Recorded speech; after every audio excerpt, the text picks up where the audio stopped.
Mais uma FMOL Talk dedicada à pandemia Covid-19. Hoje temos connosco o professor Diogo Teles Correia para falar sobre saúde mental em tempos de pandemia.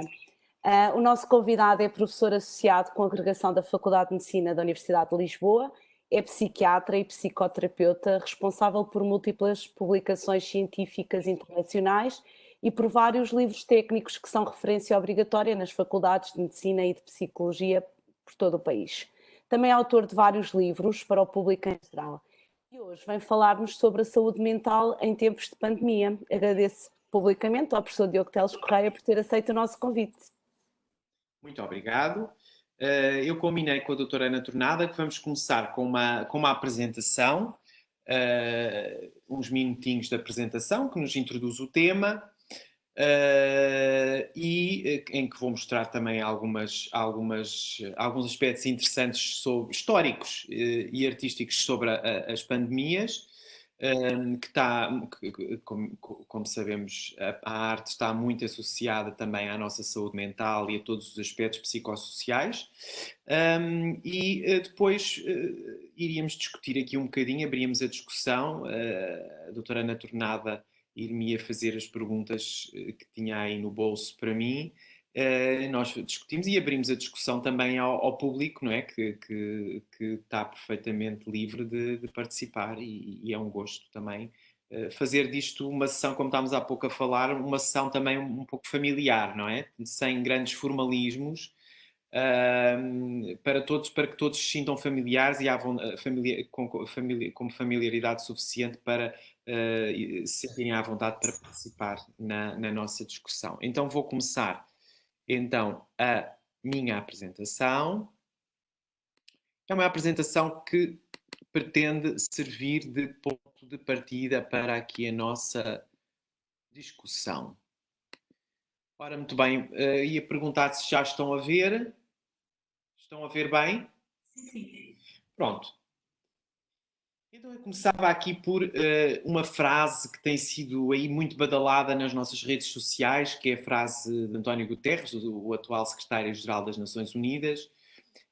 Covid não está apenas a atacar a nossa saúde física, mas também está a aumentar o sofrimento mental, o luto pela perda dos nossos familiares queridos, o choque pela perda de trabalho, o isolamento e restrições à movimentação, as dinâmicas familiares difíceis e uma incerteza em relação ao futuro. Isto é uma frase que está a ser muito badalada e que, de facto, traduz muito bem a forma como o Covid se transparece e acaba por influenciar a nossa saúde mental. E aqui temos o quadro, o Grito de Edvard Munch, que todos nós conhecemos, e que mostra um bocadinho a forma como a nossa sociedade vive hoje em dia, não é? Um momento de profunda angústia e algum desespero existencial sobre o que é que virá, o que é que acontecerá a nós, aos nossos próximos e ao mundo, não é? E, portanto, eu acho que este quadro é muito atual, é um quadro expressionista do século XX e que realmente acaba por ser muito atual. E, de facto, poucas experiências humanas são tão profundas como o medo de ser atingido por um contágio de algo desconhecido, de algo feroz, que os próprios cientistas e que os próprios homens da ciência e que as próprias autoridades de saúde e que os próprios governos desconhecem.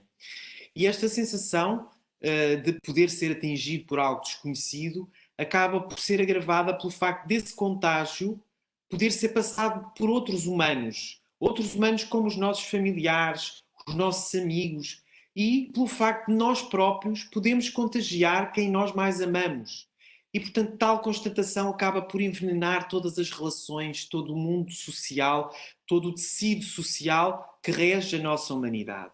E, portanto, isto faz com que, de facto, nós nos sintamos angustiados e, como é óbvio, sintamos que a nossa saúde mental acaba por estar a ser muito afetada.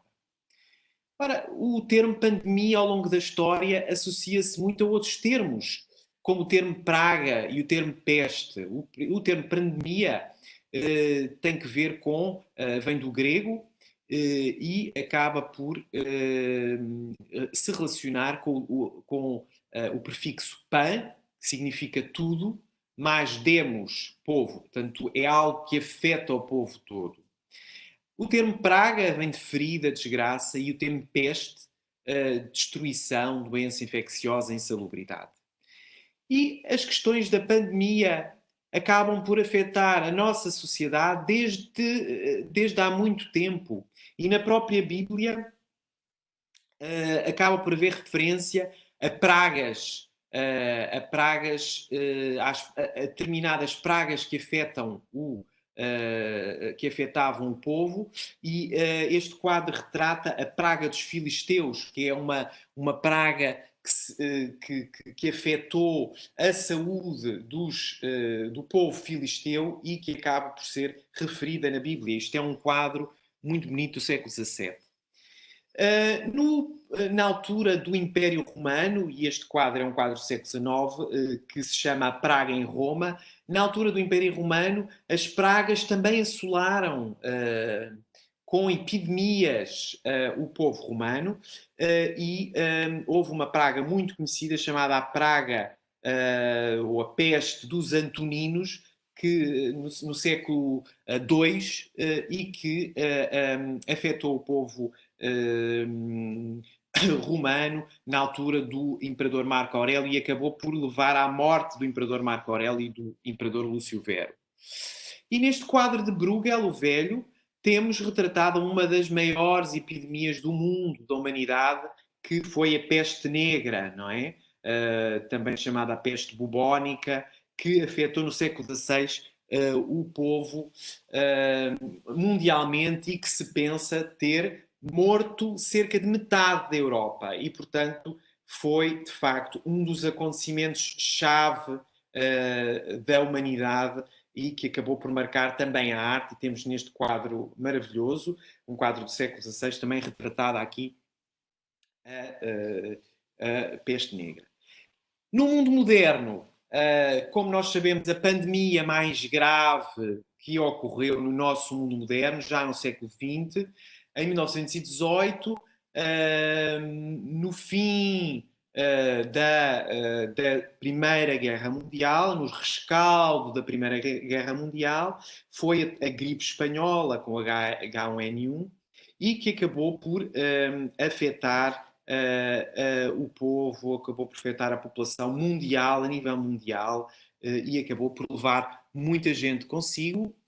Acabou por afetar o próprio Eduardo Munches, que tem neste autorretrato um autorretrato durante a gripe espanhola. É engraçado. Portanto, foi um autor que sobreviveu à gripe espanhola, mas houve muitos milhões de pessoas que morreram, afetava sobretudo jovens, o que do ponto de vista social é altamente constrangedor, e foi muito esquecida e ensombrada com as consequências da Primeira Grande Guerra Mundial.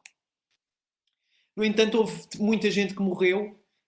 Não sei se vocês sabiam que o pintor Klimt, autor do Beijo, que vemos aqui, morreu, pereceu à gripe espanhola, assim como outros autores. Este é um dos meus autores favoritos, expressionistas, Egon Schiele, um pintor austríaco, que acabou por morrer com 20 e poucos anos, não superou a gripe espanhola.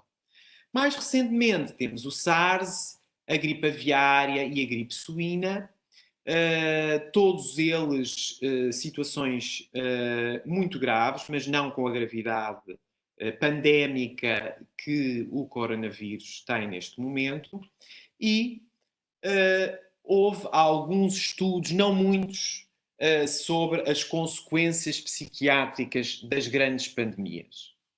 O que é que nós sabemos? Relativamente à gripe espanhola, sabemos que, de facto, de acordo com uma série de autores, houve um impacto importante sobre a população, sobre a saúde mental da população, com o aumento da prevalência de depressão, com o aumento da taxa de suicídio, com outras alterações, como as perturbações do sono na população em geral, e com o aumento da prevalência de outras perturbações que, na altura, tinham outros nomes, como a neurastenia. A neurastenia era uma doença que na altura existia, que corresponde muito ao que hoje corresponde à depressão e à ansiedade. Sabe-se também que, a nível dos profissionais de saúde, houve também impactos importantes na saúde mental, impacto este que se manteve durante anos após a pandemia. E este é um assunto fundamental, é que muitas das vezes as consequências na saúde mental que ocorrem nas pandemias são situações que se vão estendendo ao longo do tempo, que não acontecem só nas situações em questão. Do ponto de vista da SARS, que nas pandemias e nas epidemias mais recentes é aquela que está mais estudada em relação ao impacto na saúde mental, das epidemias agudas, não estou a falar das epidemias e das doenças crónicas como o HIV, que está muito estudado em termos de impacto a nível da saúde mental, mas eu falo de epidemias agudas que se comparam ao que se passa neste momento com o coronavírus, e sabe-se que na SARS o impacto na saúde mental era bastante visível. Em cerca de 1/3 dos sobreviventes, após 3 meses, portanto, pouco tempo após o surto, estavam afetados a nível da sua saúde mental, e após 3 anos, 60%, portanto, mais de metade dos sobreviventes desta situação foram afetados a nível da sua saúde mental, nomeadamente com stress pós-traumático, uma situação a nível que afeta sobretudo a esfera ansiosa e que ocorre após a situação, portanto, ocorre precipitado por situações de stress, por situações agudas de stress traumáticas, e que depois se acaba por prolongar ao longo de muito tempo. Um exemplo é o que aconteceu nas guerras ultramarinas cá em Portugal, não é? E que nós temos, de facto, muitas pessoas que nós conhecemos, tios, avós, pais, e que têm este stress pós-traumático de guerra. Situações depressivas também são muito frequentes. E o que aconteceu foi que, de facto, se percebeu que este impacto na saúde mental não só ocorreu nos sobreviventes, nas pessoas que tiveram, que foram infectadas pelo SARS, mas também na população onde esta doença acabou por ocorrer. Novamente, os profissionais de saúde, uma franja da sociedade muito afetada, e cerca de 10% apresentavam perturbações psiquiátricas, entre elas a perturbação de stress pós-traumático, e, novamente, como ocorreu, como eu falei, em relação à população e, nomeadamente, em relação aos sobreviventes, aos afetados pela doença, cerca de 3 anos, após 3 anos, estas manifestações psiquiátricas podiam manter-se. E, portanto, o que é que nós levamos daqui destas evidências? Que as consequências a nível da saúde mental, e isto é importante para planearmos exatamente o apoio à população, as consequências a nível da saúde mental não são apenas durante o surto, mas são e ocorrem de forma muito importante após o surto. E isto não só por causa da situação traumática que é de realmente sofrer uma situação destas, uma situação traumática de sofrer as questões do confinamento, do isolamento social, como nós vamos falar mais há pouco, mas também consequências sociais importantes, como a perda de trabalho, consequências económicas. Portanto, tudo isto acaba por se acumular e ter consequências a nível da saúde mental. Mas é muito importante nós percebermos que, a nível de plena pandemia, a própria saúde mental pode ter um impacto importante a nível do comportamento da população.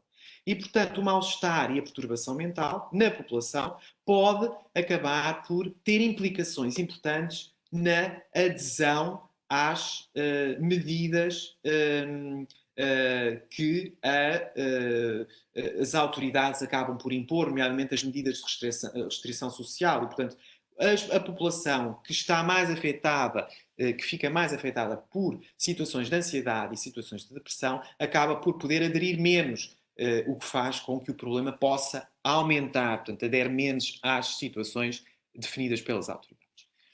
E afinal, então, quais é que são os fatores que podem aumentar a prevalência da pandemia, a prevalência de problemas mentais, da doença mental, na pandemia? Temos fatores do indivíduo.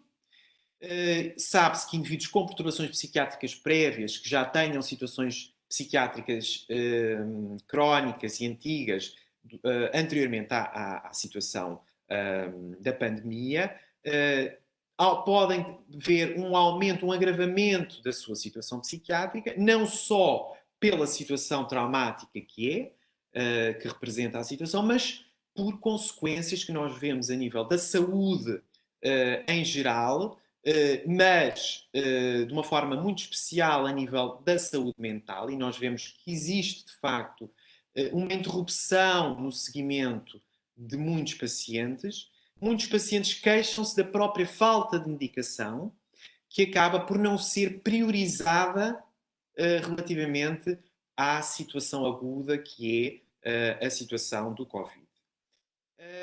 A comunidade médica, como nós sabemos, acaba por fazer dos indivíduos indivíduos mais suscetíveis e, como é óbvio, ficam mais ansiosos pela situação em si, por serem mais suscetíveis de complicações médicas graves e terem uma maior probabilidade de terem consequências fatais da situação do Covid. Os idosos, que estão na mesma situação, que acabam por ser um grupo muito suscetível e que acaba por ter bastante medo em relação às consequências do próprio Covid, mas é um grupo que está a ser, e como nós sabemos, muito afetado por uma exclusão social que está a acabar por acontecer secundária ao confinamento. E esta exclusão social acaba por aumentar muitos problemas de saúde mental dos idosos e que, a meu ver, estão a começar a surgir e vão surgir em grande prevalência e com uma grande prevalência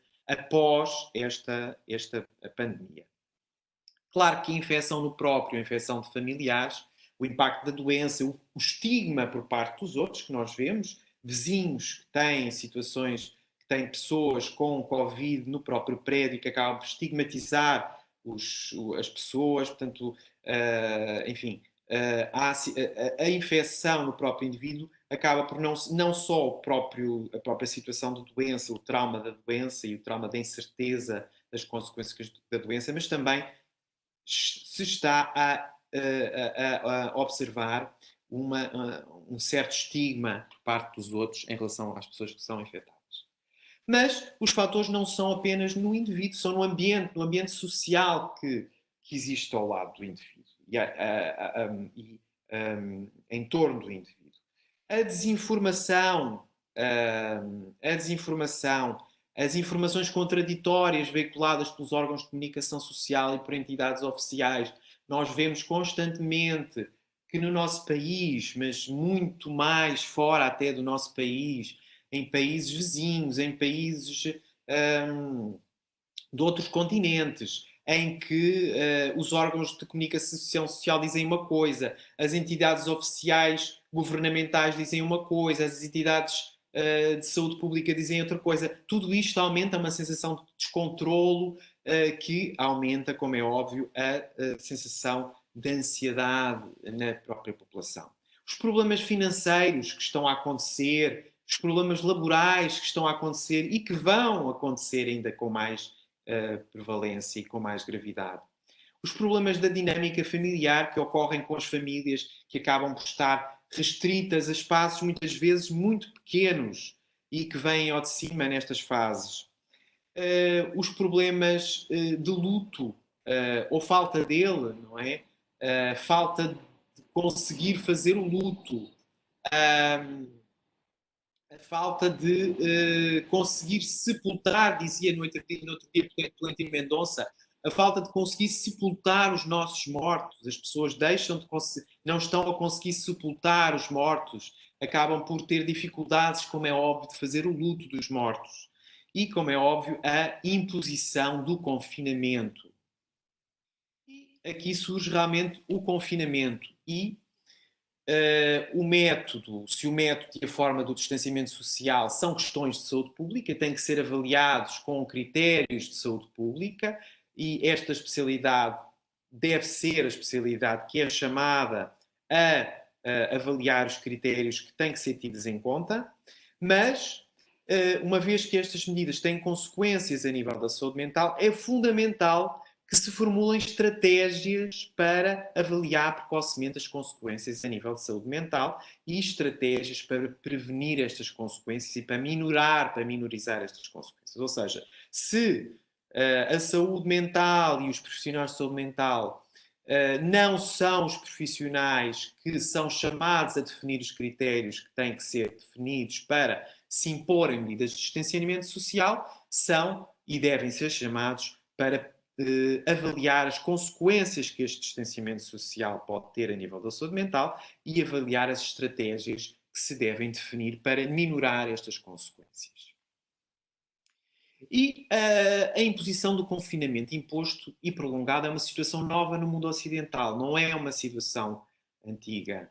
E, portanto, muitas das consequências que estão a surgir são situações que estão a ser analisadas pelos profissionais de saúde mental e pelos profissionais que se unem aos profissionais de saúde mental, como os sociólogos, os psicólogos, que se unam realmente aos psiquiatras, que são os médicos vocacionados e que fazem a ponte com as ciências sociais e humanas e que nos ajudam a estudar as alterações comportamentais que estão a surgir nas pessoas devido ao confinamento.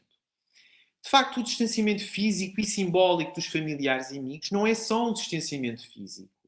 É um abismo que se interpõe entre nós e os nossos familiares, entre os nossos pais, entre os nossos avós, entre as gerações, entre os avós que deixam de ver os netos e que antes tinham uma função fundamental na criação dos netos e no apoio dos netos e que neste momento veem os netos pela janela.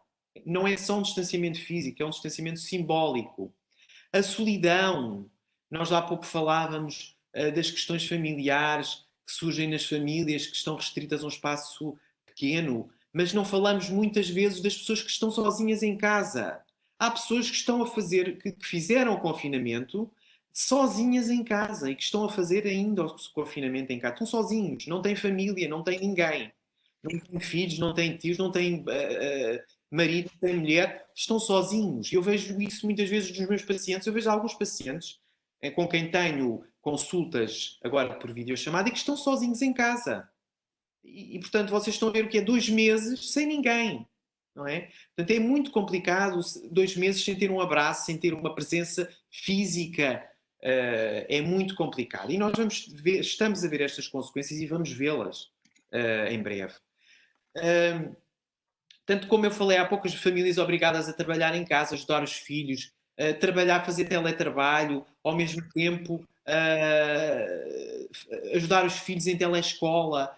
Eu vejo muitas vezes, eu próprio solicito pessoas que estão a trabalhar em telescola, vejo os filhos aos berros ao lado, não é? Às vezes nós falamos agora para os call centers e vemos as pessoas a falar com filhos aos berros ao lado.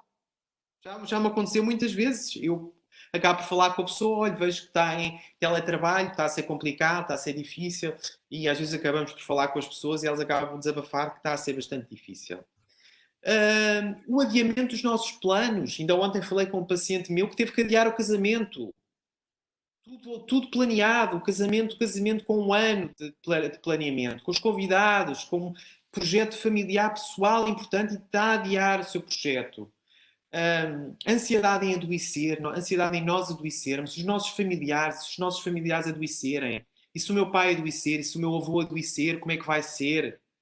A sensação de incerteza e de perigo iminente, de um perigo, como nós falámos no início, de uma situação que nem as autoridades que nós respeitamos conhecem. Portanto, é uma sensação de incerteza nunca vista. Tudo isto pode aumentar, de facto, a ansiedade e os problemas de saúde mental.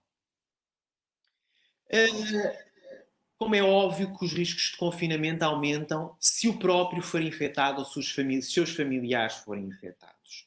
A incerteza e o medo aumentam bastante.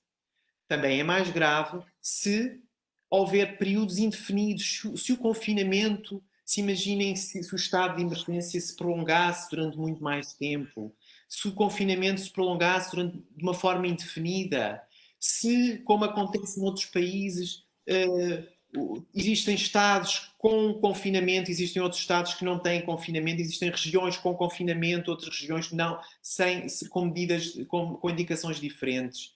E, por outro lado, também existem outros países e que aumenta muito a incerteza da própria população, posições e afirmações conflituantes entre o governo e órgãos do governo e entidades de saúde pública. Imaginem o que é viver num país desses, com afirmações conflituantes e, portanto, os nossos próprios órgãos governamentais não se entendem como é que nós conseguimos ter alguma sensação de segurança. E, como é óbvio, por isso tudo, existem consequências a nível da saúde mental, como sejam situações de ansiedade, situações de depressão e situações de ansiedade, como é o caso do stress pós-traumático, como nós falámos há pouco, mas também situações de depressão grave, pré-existente, que agrava, não é? E situações de depressão de novo e que vão acabar por necessitar de apoio psiquiátrico e psicológico, como é óbvio, se for mais grave, se houver familiares doentes, se o isolamento for mais duradouro e, como vamos ver a seguir, se ocorrer em situações de profissionais de saúde, que são uma franja da sociedade muito afetada. Como nós falámos há pouco, estas situações de ansiedade e depressão não são só situações que interessam à saúde mental e à psiquiatria para os ajudar. Não. Interessa porque podem ter, inclusive, consequências agora, neste momento, com redução da adesão às medidas de distanciamento social. Nós vemos muitas vezes pessoas que estão infectadas e que andam aí pela rua. É importante percebermos o que é que se passa nestas pessoas. Realmente não é uma situação normal. Uma pessoa sabe que está infectada, pode afetar os outros e estar na rua, muitas vezes são pessoas que vivem situações desesperadas e desesperantes e que nós temos que perceber o que é que se passa. Portanto, realmente a redução da adesão às medidas de distanciamento social, nomeadamente situações de pessoas que estão infectadas e que estão a cometer crime quando não se isolam e quando não cumprem a quarentena, é importante nós percebermos o que é que se passa e muitas vezes acontecem situações de saúde mental importantes.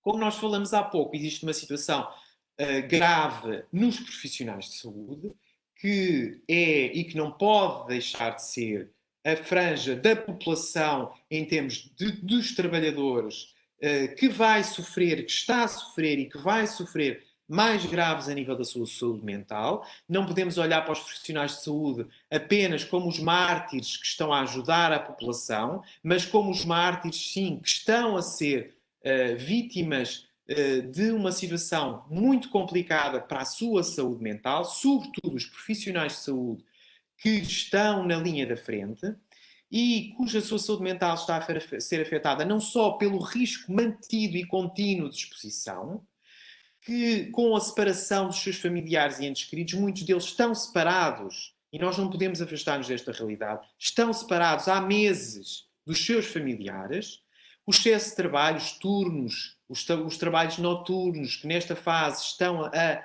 ser mais afetados, as condições de trabalho não ideais e que são muito todos os dias, sobretudo no início desta pandemia, eram denunciados pelos próprios trabalhadores de saúde mental, que não havia proteção, que não havia material de proteção suficiente, não havia material de proteção ideal e condições de trabalho ideal. E as mortes de doentes, todos os dias, a observar mortes de colegas, como vocês sabem, tem sido uma franja da sociedade muito afetada, não só na infecção, mas também nas consequências, nomeadamente a nível de um grande número de médicos no nosso país e ainda mais noutros países, como Itália e Espanha, um grande número de médicos que morreram por causa desta situação. E agora, o que é que nós podemos fazer? Será que se pode fazer alguma coisa para prevenir doença mental? Será que é possível fazer alguma coisa? Na população em geral, é importante nós disponibilizarmos apoio psiquiátrico e psicológico à população em geral e, sobretudo, em doentes que já tenham comorbidade psiquiátrica, é importante não pararmos o apoio psiquiátrico a esta população. Eu vejo e todos nós vemos que há população psiquiátrica que, devido a esta situação, os seus cuidados estão a ser desconsiderados. Não devemos também deixar de terem atenção os infectados e as famílias dos infectados, disponibilizando apoio psiquiátrico e psicológico, o que está a acontecer em vários hospitais. No nosso hospital, Centro Hospitalar Lisboa Norte, ligado à nossa faculdade, temos o privilégio de haver, de facto, um núcleo organizado para este apoio. O treino dos profissionais de primeira linha é importante que os profissionais de saúde de primeira linha consigam reconhecer os doentes que estão em risco de desenvolver perturbações de saúde mental. Eles são os médicos e os enfermeiros e os profissionais de saúde mental de primeira linha, são aqueles que têm uma relação mais estreita com a população afetada, e é importante que eles saibam, que eles tenham algumas noções para sinalizar aos profissionais de saúde mental aqueles doentes que estão em maior risco. E depois é importante, isto não deve ser descuidado, que os especialistas em saúde mental devam trabalhar com as autoridades de saúde pública e governamentais. É importante, e eu tenho a certeza que isto é tido em conta, qualquer frase que é dita por uma autoridade de saúde mental ou uma autoridade governamental, qualquer frase que chega à comunicação social tem um impacto tremendo a nível da população. Ok? E, portanto, isso é fundamental que se tenha noção disso e, portanto, é fundamental que haja um trabalho a nível de não só dos órgãos do governo, como também dos gabinetes de comunicação do governo e das autoridades de saúde pública, com pessoal especializado a nível de saúde mental, para que seja tido em conta, de facto, o impacto a nível da saúde mental e reduzir o pânico generalizado que determinadas atitudes e determinadas frases e determinadas situações que são referidas e são ditas podem provocar na população em geral. Devemos ter um apoio especial sobre os doentes infectados e as suas famílias, bem como das famílias enlutadas. Como falámos há pouco, as famílias enlutadas são famílias que neste momento não estão a conseguir fazer o luto dos seus familiares. Toda a tradição, todos os rituais do luto que ajudam e que está muito provado que ajudam, de facto, as pessoas que estão em luto a fazerem um luto saudável, não estão disponíveis, não têm estado disponíveis neste momento. As coisas mudaram, mas durante o período de confinamento foi um período muito complicado para as pessoas que perderam entes queridos, porque realmente não conseguiram fazer o luto, não conseguiram sepultar os mortos como deve ser. E planear o apoio psicológico no período pós-surto é algo que nós temos que fazer. É importante, e nós falámos aqui nos dados que temos sobre as pandemias anteriores, é fundamental que nós não nos esqueçamos que as consequências a nível de saúde mental, as maiores, vão chegar ainda. Não chegaram, vão chegar ainda, e é importante nós percebermos isso. Medidas de restrição social durante o mínimo período necessário, e eu tenho a certeza que os órgãos governamentais têm isso em conta. É fundamental que a restrição social, por causa de todas as consequências a nível da saúde mental que tem, seja uma medida que seja tida apenas o tempo necessário. A nível dos profissionais de saúde, é fundamental em relação à própria prevenção da infecção, promover a segurança, disponibilizar o material de proteção, o equipamento de proteção individual adequado e um treino correto, não só disponibilizar o equipamento de proteção adequado, mas também treino correto para utilizar. Todos os dias nós vemos chegar máscaras diferentes, de sítios diferentes, assegurar os médicos que são máscaras e que são equipamento que está devidamente, todo ele, bem regulamentado, e treinar o pessoal de saúde no seu uso. Uma liderança com capacidade de ouvir o feedback e dar suporte. É importante nós termos lideranças das equipas dos médicos, sobretudo os médicos que estão na linha da frente, que tenham capacidade de ouvir o feedback, de ouvir muitas vezes os momentos mais complicados, as situações que em termos mentais podem ser mais pesadas até a nível dos profissionais de saúde, que todos os dias veem pessoas a adoecer, que veem pessoas a morrer. Um bom suporte interpares, é importante um bom suporte entre os vários profissionais de saúde, que haja uma boa comunicação, uma boa relação interpares. Manter o suporte emocional da família, utilizar os meios de comunicação, as redes sociais que existem. É importante que as próprias entidades que estão na base que estão na base e que acabam por coordenar o trabalho dos profissionais de saúde mental, lhes disponibilizem todo o acesso a redes sociais e a internet e, enfim, a estes meios que a globalização nos pôs ao dispor e que nos permitem, de facto, sentir-nos mais próximos de quem não está fisicamente junto de nós. E explicar aos próprios profissionais de saúde que é normal haver um aumento dos sintomas de ansiedade nesta fase e depressão e disponibilizar o apoio psiquiátrico e psicológico, algo que também está a acontecer no nosso Centro Hospitalar de Lisboa Norte, em que existe também um núcleo de apoio a aos profissionais de saúde. Mas, e é importante agora nesta parte final da apresentação, nem tudo são consequências negativas. E nós temos que ver estas situações com algum otimismo no final disto tudo.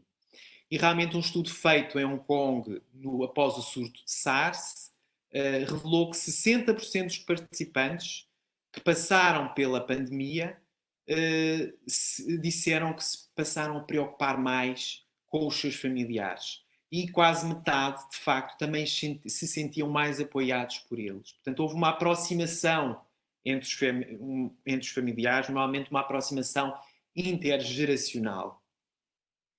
E eu citava aqui o Tolentino Mendonça numa entrevista que teve há bem pouco tempo, a propósito do surto, que nós podemos olhar para este surto como um patamar para um relançamento do nosso estar no mundo.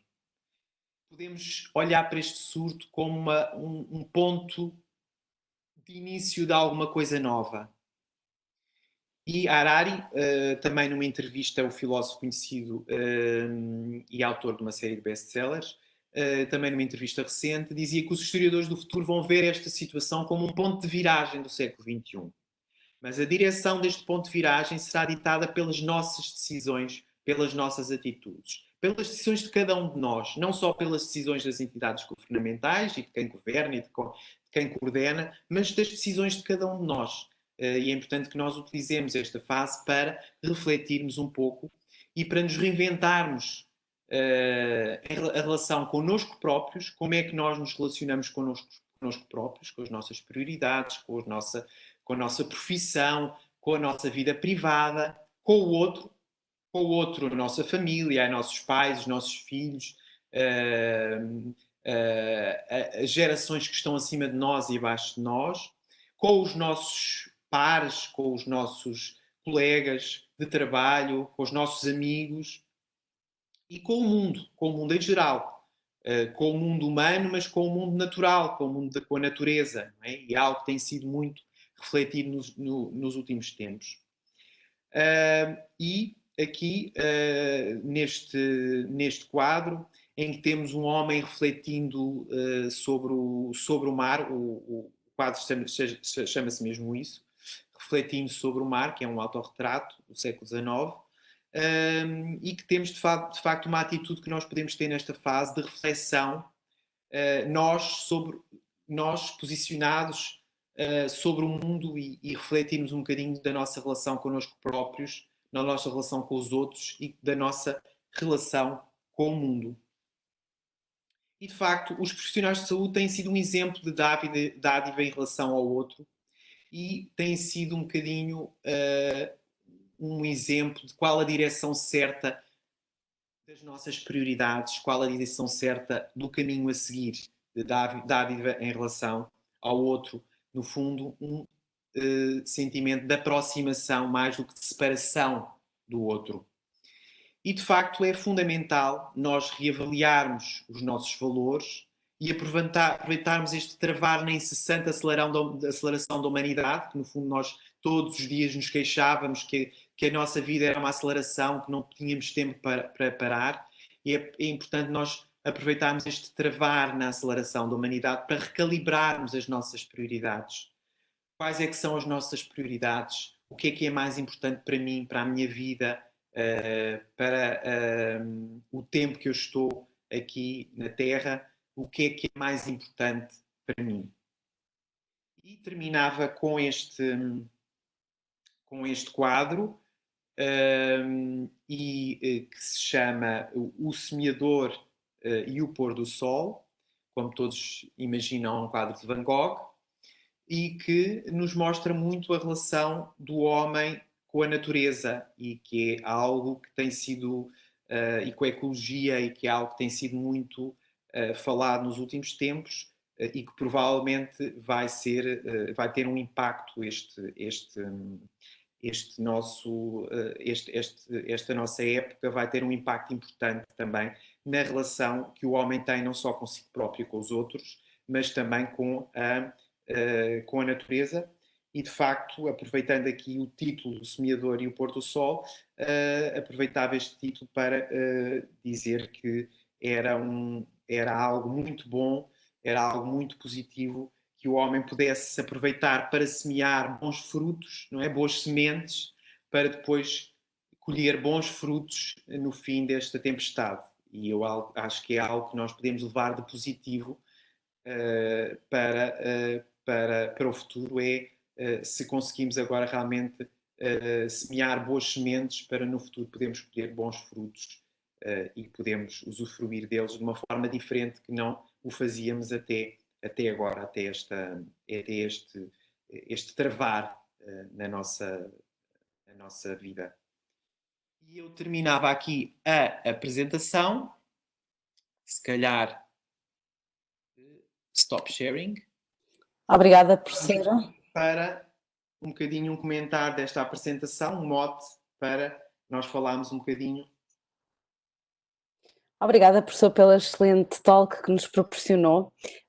Temos aqui alguns comentários, algumas questões no nosso chat, mas eu gostava de começar por fazer uma pergunta sobre algo que se calhar ainda não é completamente conhecido, mas de facto existe alguma ação direta do vírus que de alguma forma desencadeia doença psiquiátrica não conhecida até àquele momento? Ou podemos pensar que isto a ver com o meio, com as contingências, propriamente com a ação direta do vírus? Eu estava aqui a ver se conseguia aceder ao chat, que eu não estou a conseguir ver as mensagens do chat. Não sei. Carregue no quinto botão a contar da esquerda e vai conseguir ver o chat. 3, É o que 4. tem o balãozinho. Isto depende também dos dispositivos. Chat, mas não vejo, se calhar foi porque partilhei enquanto eu não vejo nenhuma mensagem. Não consigo ver mensagens. Deixa-me ver já agora. Penso que vai conseguir aceder. Sim, já encontrei.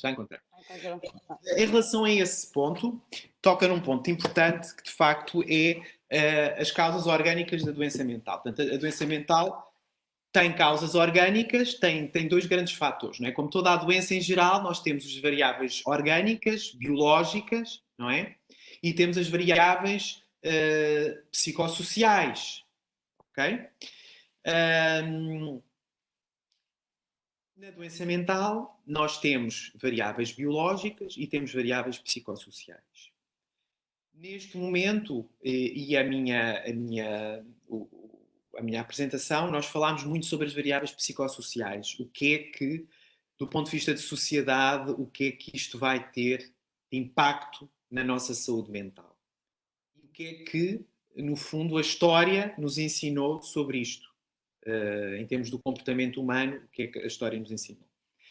Pronto, de facto, do ponto de vista biológico, as evidências ainda não são muitas, nomeadamente, eu diria que a nível neurológico, a nível do sistema nervoso central, não é?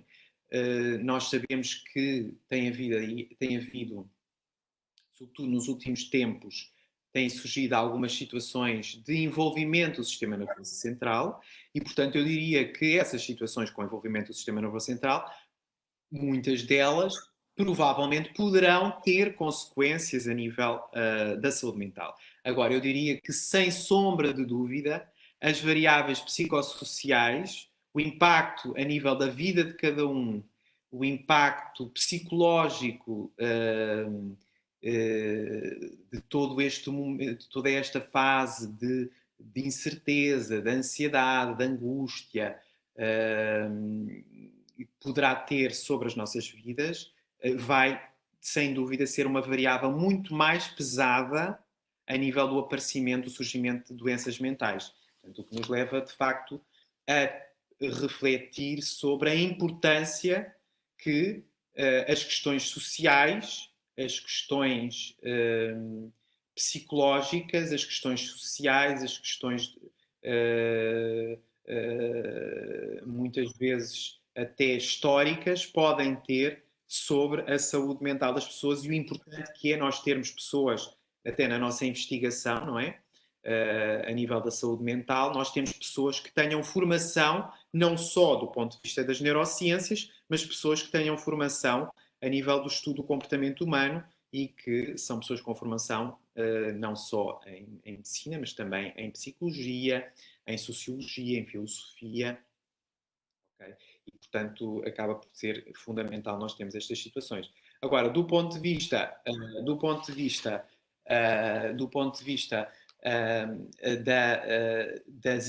da infecção a nível do sistema nervoso central, eu diria que essas evidências ainda são escassas. Obviamente,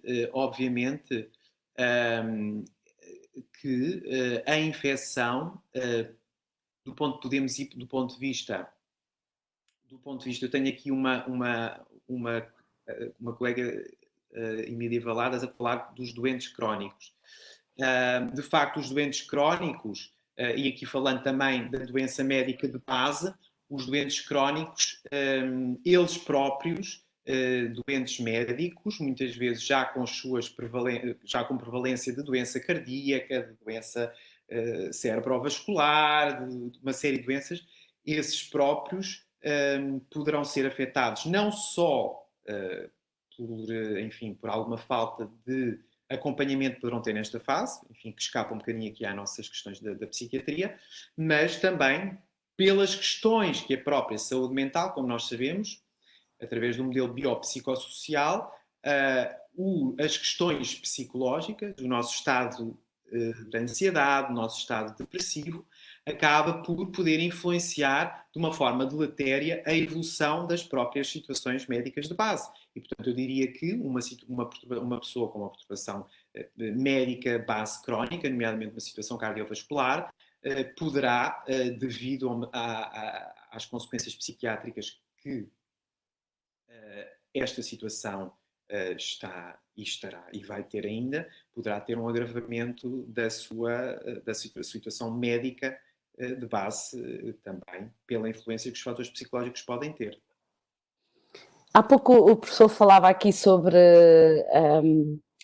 a saúde mental e os vários intervenientes nesta questão da saúde mental, e uma das questões que é aqui colocada por uma das participantes é: será que devíamos formar mais pessoas naquilo que se chama os primeiros socorros psiquiátricos, e a qual eu acrescento, qual é o papel da psiquiatria também no ensino médico? Esta pandemia vem pôr aqui maior ênfase sobre a necessidade de alargar esse papel da psiquiatria. Sim, e portanto, corrobora um bocadinho uma questão aqui eu vi aqui uma aluna qualquer a perguntar de facto o papel que os próprios alunos podem ter nesta pandemia e a nível da saúde mental.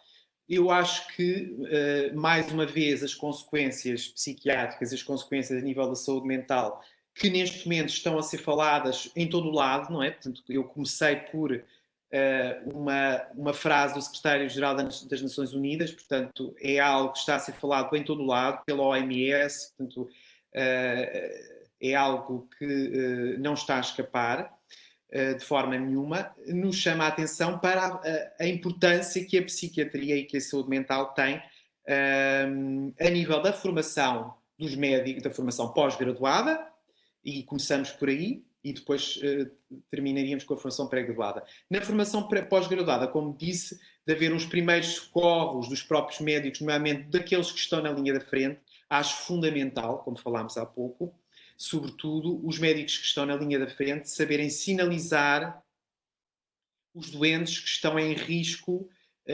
de sofrer doença mental. Porque, tanto quanto eu sei, tanto quanto eu tenho lido, e tanto quanto nós sabemos a nível da psiquiatria, há pacientes e há pessoas que reagem de formas muito diferentes, do ponto de vista psicológico, ao ser infectado por uma doença deste estilo. Não é?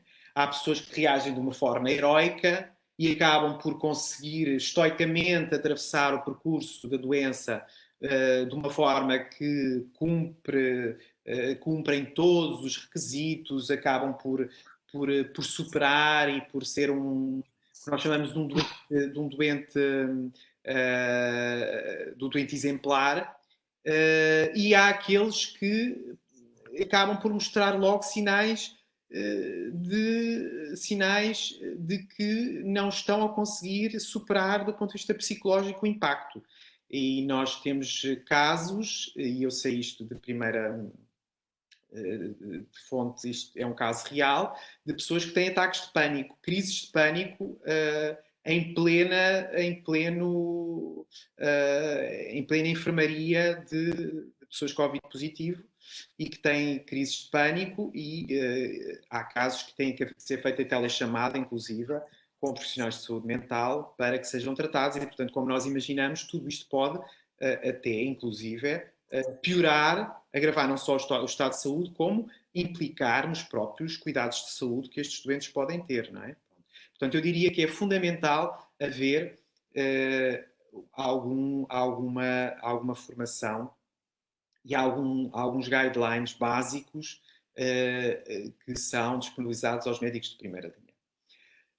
Depois, do ponto de vista de formação em psiquiatria, eu acho, como dizia há pouco, portanto, esta situação chama-nos mais uma vez uma atenção para a importância que a psiquiatria tem e que a saúde mental tem a nível da formação do médico em geral, uma vez que todas as doenças, de acordo com o modelo biopsicossocial, poderão afetar a saúde mental e ser afetadas pela saúde mental. Portanto, é uma relação bionívoca, não é uma relação unilateral.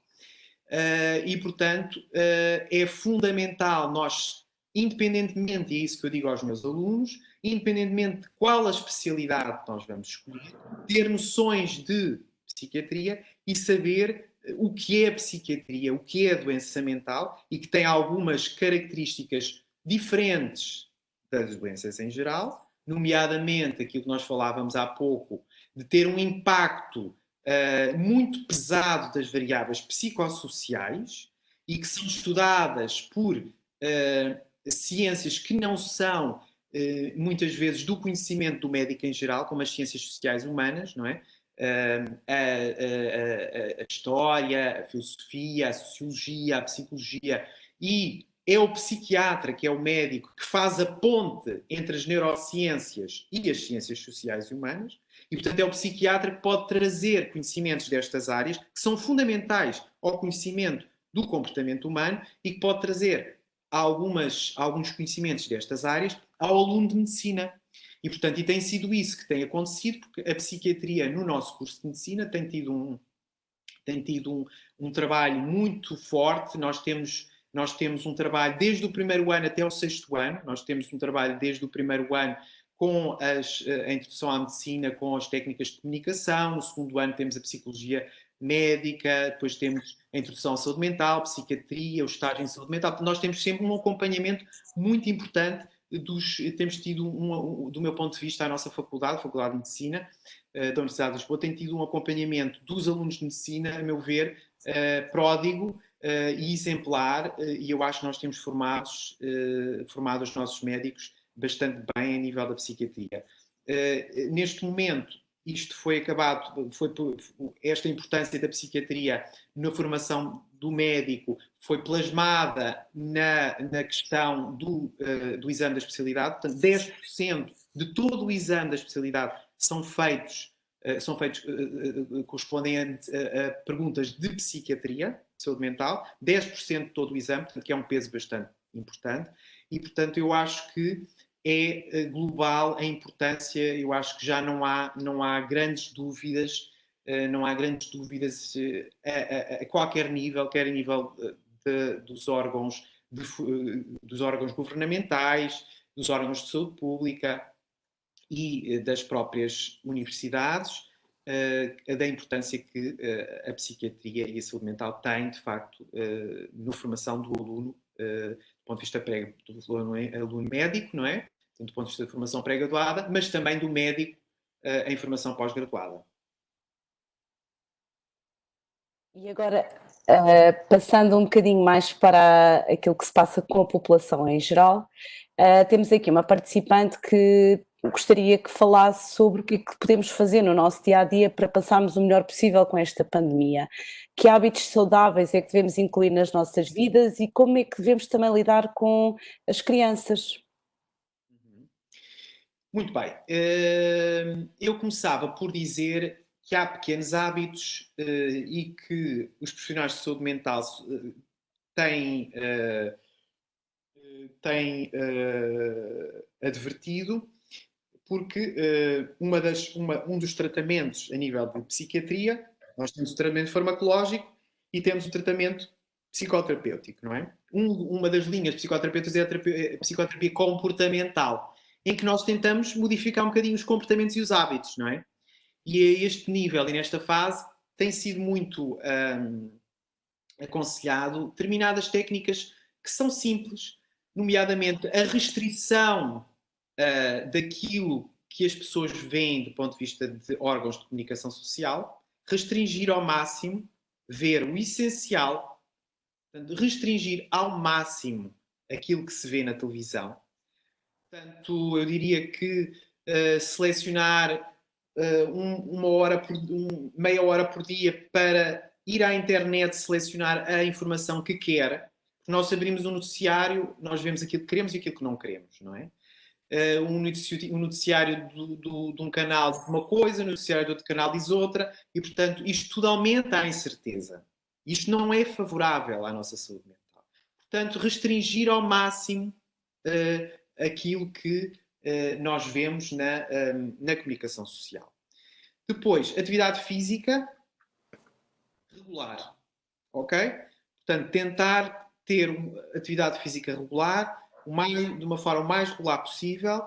Sabemos que a atividade física melhora a nossa saúde mental, melhora a nossa capacidade de tolerarmos situações mais pesadas na nossa vida. Não é? Costumo dizer que nós temos na nossa vida é como uma balança. Isto é uma forma interessante de dizer aos próprios pacientes. É uma balança que temos, de um lado, os pontos negativos da nossa vida que nós não controlamos, coisas que nos acontecem, esta situação da pandemia, situações negativas do nosso trabalho, e que nós não podemos muitas vezes fazer grande coisa em relação a isso, e depois temos o lado da balança em que nós podemos pôr coisas positivas, não é?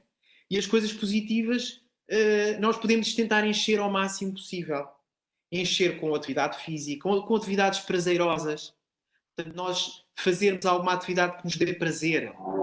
Atividades pequenas que nos deem prazer. Para mim pode ser ler, para outra pessoa pode ser tratar das plantas, ouça, pode ser ver uma série para outra pessoa, ok? Portanto, varia muito. Portanto, planear não só exercício físico, mas também atividades que deem prazer. Depois, tentar restringir ao mínimo o contacto com as pessoas que lhes são próximas.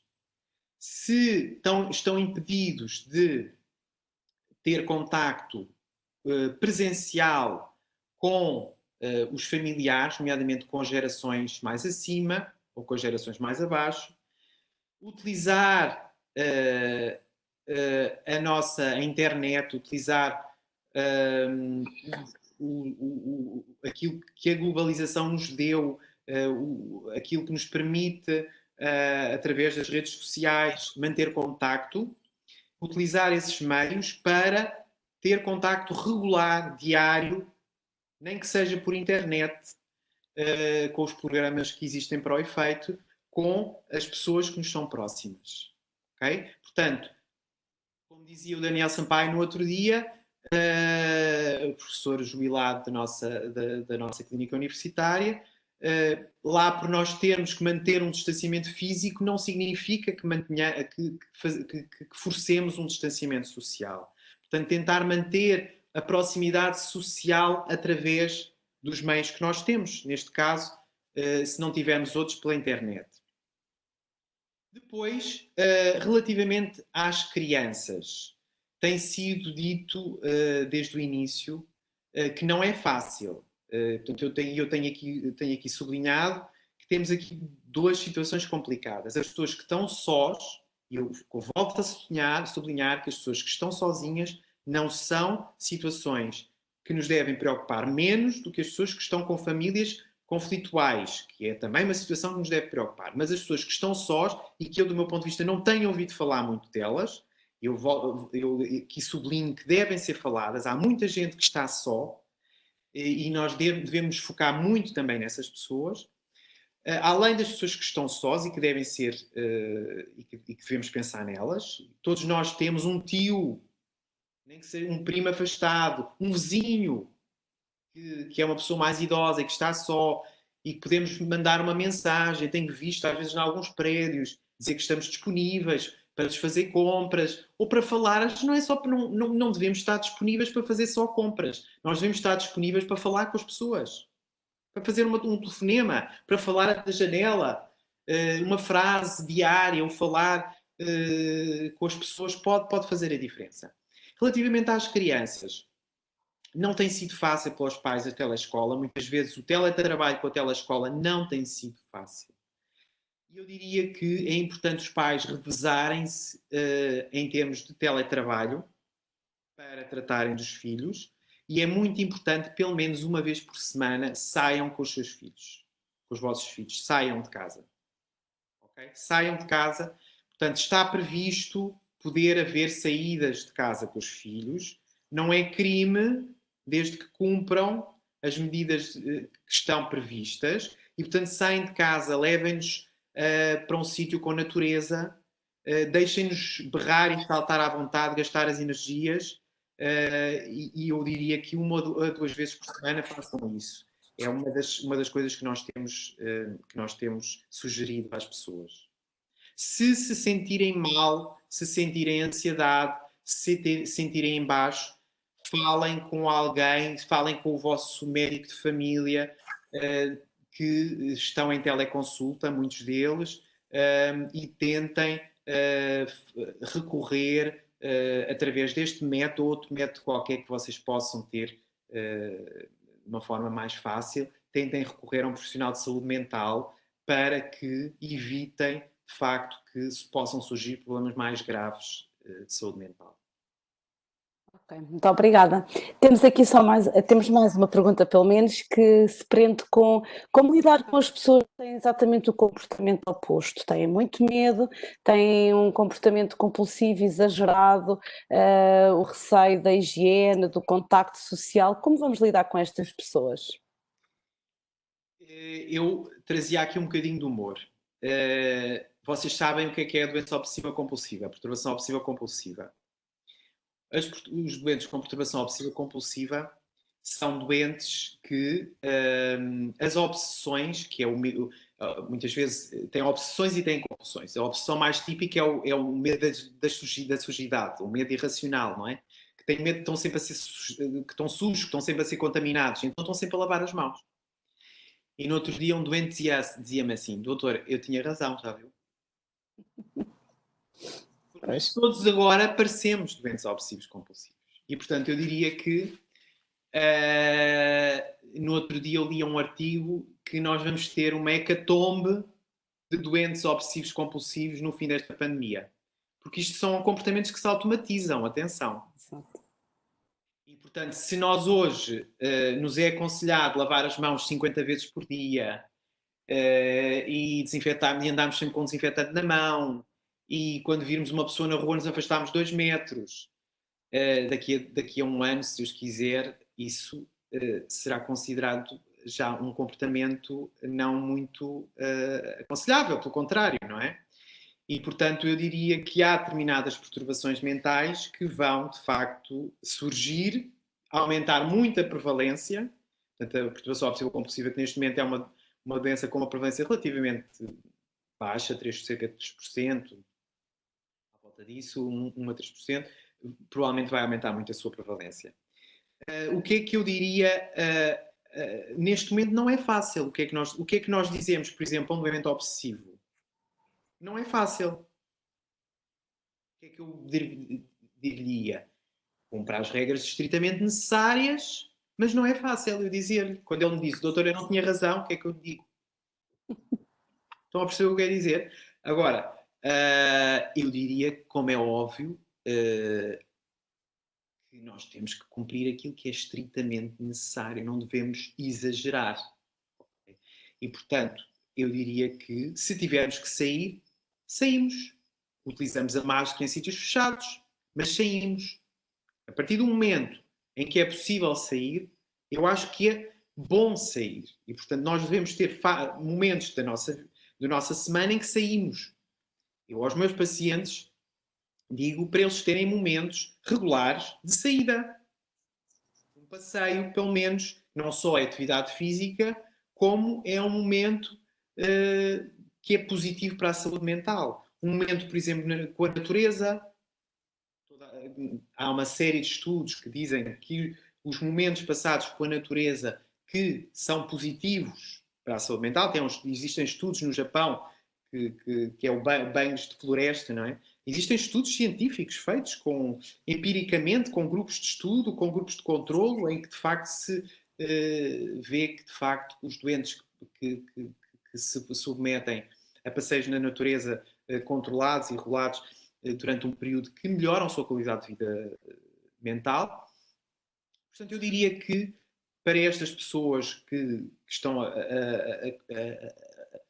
e que são várias a ter atitudes mais extremas, eu diria que é importante começar também e eu acho que as nossas autoridades governamentais têm tido algum papel em relação a isso.